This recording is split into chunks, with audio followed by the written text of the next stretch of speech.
7월 8일 목요일 새벽기도 시작합니다. 오늘의 본문 말씀 히브리서 7장 11절에서 14절 상반절입니다.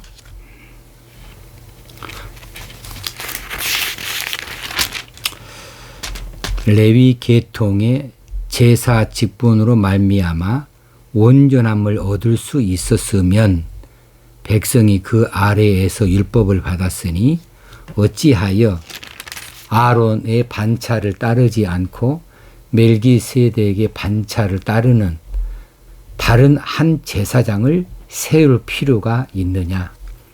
제사 직분이 바뀌어졌은즉 율법도 반드시 바꾸어지리니 이것은 한 사람도 제단 이익을 받들지 않는 다른 지파에 속한 자를 가리켜 말한 것이라. 우리 주께서는 유다로부터 나신 것이 분명하도다. 아멘. 앞부분에서 멜기세덱의 우월성에 대해서 여러 가지 모양으로 밝혀주었습니다.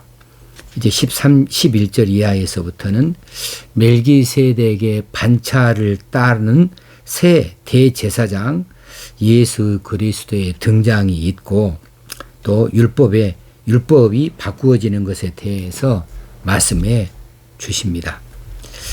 예수 그리스도께서 이 땅에 오시기 이전까지 이스라엘 백성들의 생활을 규제하던 율법, 이 옛 법인 율법은 불완전한 법으로서 이 법에 의해서 임명되어진 레위 지파의 제사장직 역시 불완전한 것이 되어졌습니다. 그러므로 폐지되어야 하는 동시에 레위 지파에서 나지 아니한 멜기세덱처럼 레위 지파에서 나지 않고 유다 지파에서 난 새로운 대제사장 예수 그리스도께서 그 폐지되어진 그 자리에 서게 되었다고 말씀해 주고 있습니다.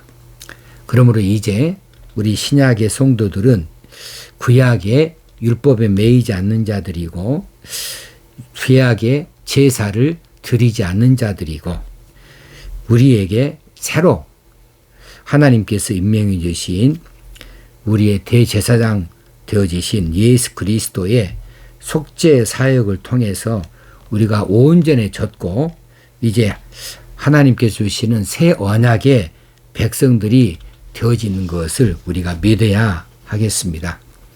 오늘 11절 말씀부터 살펴봅니다.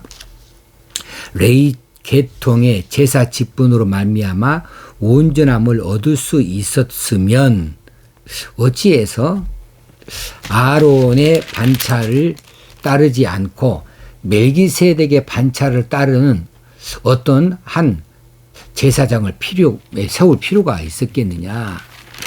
그러니까는 레위 계통의 제사 직분으로는 온전함을 얻을 수 없었기 때문에 그렇다는 것이지요.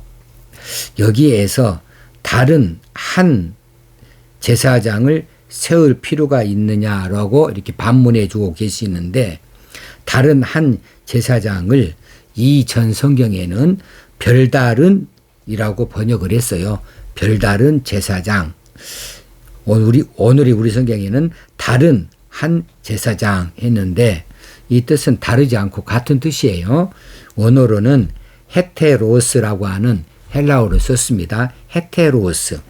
이 헤테로스라고 하는 단어는 종류나 질적인 면에서 전혀 다른 것을 말해줍니다. 두 가지 사이에서 종류나 질적인 면에서 그것과는 전혀 다른 것을 말할 때에 헤테로스라고 이렇게 단어를 사용해요. 그래서 다른 한 제사장 혹시는 별다른 제사장 할 때에 이전의 제사장의 격하고는 다른 격이고 질적인 면에서 다르고 다 다르다는 것이지요. 자, 레위 이 계통의 제사 직분으로는 온전한 구원을 얻을 수 없기 때문에 하나님께서는 그것들과는 질적인 면에서 전혀 차원이 다른 또 다른 제사 직분 세우셨다고 말씀해 주고 계시는 거예요. 참 이 원어가 나오니까 어제 말씀을 드리는 중에 헬라어를 히브리어라고 잘못 말한 것이 있더라고요. 그래서 바로 잡습니다. 죄송합니다. 노량물 중 좋은 곳으로 라고 하는 것을 원어적으로 밝힐 때에 노량물 중에서 좋은 곳이란 무엇이냐, 이것이 아크로디니온이라고 하는 헬라어인데 제가 히브리어라고 말을 잘못 내뱉고 말았어요. 자, 하나님께서 왜 전혀 차원이 다른 제사 직분을 세우셔야 했는가? 레위 지파의 제사 직분은 율법의 명령에 따라 주어지긴 했지만 그 율법 자체가 죄를 알게 하는 데에는 능력이 있어요. 이 정죄의 능력은 있어도 죄를 금지하거나 혹시는 죄에서 구원을 하게 하는 그런 능력은 없어요. 그래서 이 율법에 의해서 세워진 레위 지파 제사장들도 이제 완벽하지를 못했어요. 그들 자신부터 참 인간으로서 연약한 존재입니다. 그래서 이 제사장 직분을 가진 그들조차도 범죄할 수밖에 없고 또 생명의 끝이 있어서 죽을 수밖에 없는 불완전한 존재들이었습니다. 이들을 율법에서는 이제 제사 직분으로 이렇게 규정을 하고 임명을 했었다는 것이지요. 그래서 이 율법이 불완전한 율법이 되고 그 율법에 의해서 세워진 제사 직분을 통해서는 온전한 구원을 이룰 수 없다는 맥락으로 오늘 11절 말씀이 있게 되어집니다. 그렇기 때문에 하나님께서는 이 모두를 다 폐하여 버리시고 이와는 이 제사장 직분, 제사 직분, 이 레위 지파를 쫓아서 나는 이 제사 직분하고는 완전히 차원이 다른 새롭고 또 온전한 그리고 영원한 그리스도의 제사 직분을 세워주심으로 완전한 구원의 문을 열어주신 것입니다. 자, 그런데 그럼에도 불구하고 왜 많은 사람들이 이 구원의 문을 믿지 아니하고 구원의 주님을 믿지 아니하고 받으려고 하지 아니한가? 특별히 유대인들, 초대교회 당시에 유대인들이 왜 이처럼 결사적으로 십자가에 못 박혀 죽어주신 예수 그리스도를 하나님의 아들로 모시지 않고 그들의 구원의 주로 모셔드리지 아니하고 있었는가? 그래서 그들은 아직도 그때까지만 해도 그 불완전한 제사, 혹시는 불완전한 율법, 그것에 그렇게 집착하고 있었던 것인가? 그 이유가 무엇인가? 그것은 눈에 보이는 것만을 믿고 의지하려 했기 때문에 그렇습니다. 불완전한 인간들이에요. 우리 눈에 보이는 것이 있고 보이지 않는 것이 있지요. 보이지 않는 것이라고 없는 것은 아니잖아요. 그런데 그들은 보이지 않는 것을 없는 것으로 여겨버리고 보이는 것만을 믿고 보이는 것에만 의지하려고 했기 때문에 그렇습니다. 그래서 그들은 눈에 보이는 제사 드리는 것, 불로 태우는 것, 고기가 있는 것, 재물이 있는 것, 그리고 의식이 있는 것, 이것만 그들이 집착을 했던 것이고 율법도 마찬가지입니다. 그런데 믿음의 눈으로 진리를 보는 것이 눈에 보이지 않는 것이지만은 이것이 더 분명하고 확실한 것이 아니겠습니까? 육신의 눈에 보이는 것을 더 신뢰하고 붙잡으려고 하는 현대인들도 이전의 사람들과 마찬가지입니다. 혹시 우리 성도들 중에서도 눈에 보이는 것만 붙잡으려고 하지 않습니까? 눈에 보이는 것만 믿으려고 하지 않습니까? 현상으로 나타나는 것만, 그것만 진리로 진실로 받아들이려고 합니까? 이것보다 더 귀하고 복된 것은 보이지 않는 것. 보지 못하고도 믿는 자들이 더 복되다 하셨어요. 눈에 보이는 것 것보다도 눈에 보이지 않는 것, 이것이 더 진실일 수가 있고 더 영원한 것이 될 수가 있는 거죠. 자, 성령님께서 우리 심령에 오셨습니다. 그래서 우리로 복음을 깨우치게 하시고 이 복음을 받아들이고 믿게 하시니 이것이 얼마나 감사한 일입니까? 그런데 성령님 눈에 보이시는 분입니까? 안 보이지 않습니까? 우리 믿음이 눈에 보이는 겁니까? 보이지 않는 것 아닙니까? 그런데 우리는 이것 사실을 알고 있잖아요. 자, 우리가 육신의 눈이 아닌 영적인 눈으로 세상을 보는 성숙한 믿음의 소유자들이 다 될 수 있어야겠습니다. 믿음의 눈을 어디에다 둘 것인가? 하나님께 고정해야죠. 하나님께 그 믿음의 눈을 고정을 하고 세상의 흔들림에 흔들고자 하는 데에 우리가 치우치지 않아야 되겠다. 이것을 마음에 새길 수 있으면 좋겠습니다. 12절에 보면 이제 계속되는 말씀인데요. 제사 직분이 바꾸어졌은즉 율법도 반드시 바꾸어지리니 11절에서 약간 말씀을 비추어 드렸어요. 여기서 바꾸어졌은즉 바꾸어지리니 라고 하는 단어가 사용되어졌는데 이 단어는 헬라어 동사로서 메타티데미라고 하는 단어를 사용합니다. 메타티데미, 이것은 옮기다는 뜻이에요. 혹시는 위치를 바꾼다는 뜻이에요. 그래서 오늘 본절에서는 바꾸다는 의미로 사용을 하고 있습니다. 틀리지 않죠. 그런데 본절에서는 바꾸다는 의미와 더불어서 폐지한다는 뜻이 이 안에 함축적으로 포함되어져 있는 것을 알 수 있어야 되겠습니다. 자, 하나님께서 제사 직분을 바꾸었다 이렇게 해석하는 것보다도 제사 직분이 폐지되어졌은즉 율법도 반드시 폐지되어지리니 이렇게 하는 것도 결코 나쁘지 않거든요. 자, 하나님께서 레위 계통의 제사장직을 폐지하신 것을 제사 직분이 바꿔졌은즉 이렇게 말씀했고요. 또 율법도 반드시 바꾸어지리니 하심으로 이 제사 직분의 원천이 되어지는 율법, 이것도 바꾸어질 것에 대해서 말씀하고 있습니다. 자, 항상 불완전한 것은 일정 기간 무엇이 완전한 것이 오기 전까지는 불완전한 것이 존재의 가치를 드러내요.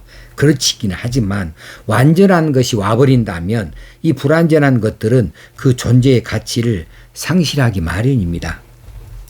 제사 직분을 규정하는 이 제사 직분의 원천, 근거가 되어지는 이 율법, 제사 직분이 막 바뀌어지면 그 율법도 이제 바꿔지는 것이 당연하지 않겠는가. 그것이 멜기세덱의 반차를 쫓는 영원한 대제사장이신 그리스도의 오심으로 인하여서 레위 계통의 제사장직은 폐지가 되어졌다고 볼 수 있습니다. 폐지가 되어졌죠. 그리고 예수 그리스도의 오심으로 인하여서 구약의 율법도 폐지되어진 부분이 있는 것이지요. 자, 어떻게 폐지되어졌는가? 예수 그리스도가 십자가에서 매달리셔서 죽어주셨고 우리를 위하여서 우리 죄값을 대신 치러주시기 위해서 십자가에 죽어주셨어요. 그래서 그분이 이제 스스로 제물이 되어주셨고 그분이 스스로 이 제사의 대제사장으로서 그 제사를 집행을 해 주신 분이신데 그렇게 함으로써 레위계통, 이 아론 이후로 레위계통의 대제사장직, 율법에 규정되어져 있고 명령이 되어져 있는 이 제사장직은 폐지가 되어졌다. 어떻게 알 수 있느냐? 예수님께서 십자가에 돌아가실 때에 예루살렘 성전의 휘장이 저 위에서 아래까지로 쫙 찢어졌다고 마태복음에 분명히 말씀하고 있습니다. 이 성전의 휘장은 성소와 지성소 사이를 가려놓는 것이죠. 이것이 다 찢어졌어요. 그래서 대제사장만 들어갈 수 있는 지성소가 의미가 없이 되어져 버린 것입니다. 이 제사라고 하는 것이 의미가 없게 된 것이죠. 또 제사를 지냈던 성전, 예루살렘 성전도 AD 70년에 로마군에 의해서 완전히 붕괴가 되어버리고 말았습니다. 완전히 회파되어졌어요. 그래서 이 제사장직 제사 제도가 완전히 폐지되어진 것을 우리가 확인할 수 있으므로 제사 직분이 바꾸어졌은즉 이렇게 해석하는 것도 나쁘지 않겠지만 제사 직분이 폐지되어졌은즉 율법도 반드시 폐지되어지리니 왜 율법은 폐지되어져야 됩니까? 율법은 죄를 깨닫게 하는 것에 불과해요. 몽학 선생이 불가닥 했지요. 자, 이제 불완전해요. 근데 완전한 것이 와버렸어요. 예수 그리스도의 구원의 진리가 와버렸어요. 그러면 이 율법도 의미가 없는 거죠. 율법을 다 지킴으로 구원을 받는다 할 수가 없는 거 아니겠습니까? 예수 그리스도를 믿음으로 구원받는 완벽한 것이 와버렸기 때문에 구약의 이 율법의 존재 의미가 없는 것이지요. 그래서 폐지되어지리니 할 수 있겠다 그 말입니다. 자, 13절에 이것은 단 한 사람도 제단 일을 받들지 않는 다른 지파에 속한 자를 가리켜 말한 것이라. 이 무슨 이야기입니까? 율법에 의해서 제사 직분을 규정하고 있는 것은 레위 지파입니다. 그런데 그것이 바꾸어진다. 뭐 율법에서 말하지 아니한 다른 지파에서 이 제사 직분자가 나온단 말이에요. 그것이 뭐냐 하면 한 사람도 제단 일을 받들지 않는 다른 지파에 속한 자. 그러니까 이제 이 레위 지파 이외에는 다른 지파에서는 한 사람도 제단 일을 받들어 본 사람이 없어요. 그런데 그 다른 지파에서 이제 이 제사 일을 맡은 분이 나타나는데 그게 누구예요? 14절에 우리 주님이시죠. 예수 그리스도께서 유다로부터 나신 것이 분명하도다. 예수는 유다 지파의 후손으로 오셨어요. 예수님의 육신의 아버지가 이 유다의 이 혈통인데 계통이신데 그래서 이제 족보상으로는 그렇다는 이야기입니다. 자, 여기서 한 사람도 다른 제단의 일을 받들지 않은 다른 지파에 여기서 다른 지파 할 때에 또 아까 11절에서 말했던 헤테로스라고 하는 단어 헬라어가 또 생각이 납니다. 종류나 질적으로 전혀 다른 이것을 말할 때에 그 단어를 또 같은 단어를 사용해서 이것이 바로 유다 지파인데 12지파에서 다른 한 지파를 말했다고 한다면 그런다면은 알로스라고 라고 하는 단어를 사용해야 돼요. 12지파 가운데 그냥 다른 지파 하나. 그런데 그렇게 하지 아니하고 헤테로스라고 꼭 집어서 말하고 있는 것은 이제 완전히 어떤 지파를 지목해 놓고 하는 이야기죠. 종류, 질적으로 다른, 확실하게 다른 이 유다 지파를 대조적으로 레위 지파 앞에 세우기 위해서는 이 단어 자체를 알로스라고 12지파 중에 한 지파라고 하는 그냥 그 무작위의 어떤 한 지파로 말하지 아니하고 헤테로스라고 다른 종류, 질적으로 다른 지파라고 이렇게 단어를 사용함으로 이 사실을 확실하게 지목을 하고 있습니다. 그래서 나중에 14절에서는 그게 유다로부터 나와서 유다 지파라는 것을 이제 밝혀주고 있습니다. 참 히브리어 헬라어를 보면요, 단어 하나를 보면 기가 막히게 어떻게 그렇게 세밀하게 적용을 시켜서 말씀하는지 모르겠어요.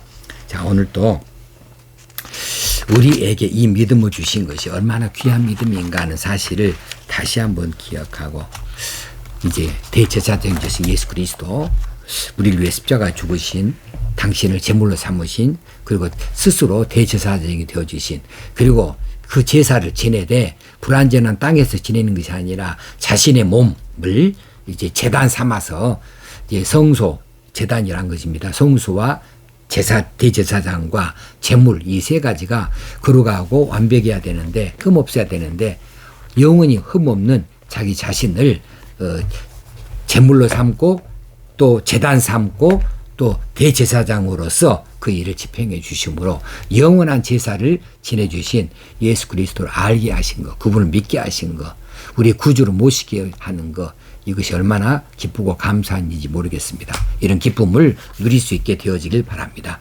하나님 아버지, 오늘 또 이렇게 말씀하여 주셔서 감사합니다. 말씀을 많이 배워갈수록 더 큰 믿음, 더 깊은 믿음이 되게 하여 주시고 더 많은 기쁨들이 나타나게 하여 주옵소서. 오늘 또 그리스도인으로 당당하게 살 수 있게 하시고 또 능력 있게 살 수 있도록 성령님 주장하시고 붙잡으시고 도와주옵소서. 예수님의 이름으로 기도합나이다. 아멘. 오늘 하루 또 승리하는 날 되어지길 바랍니다.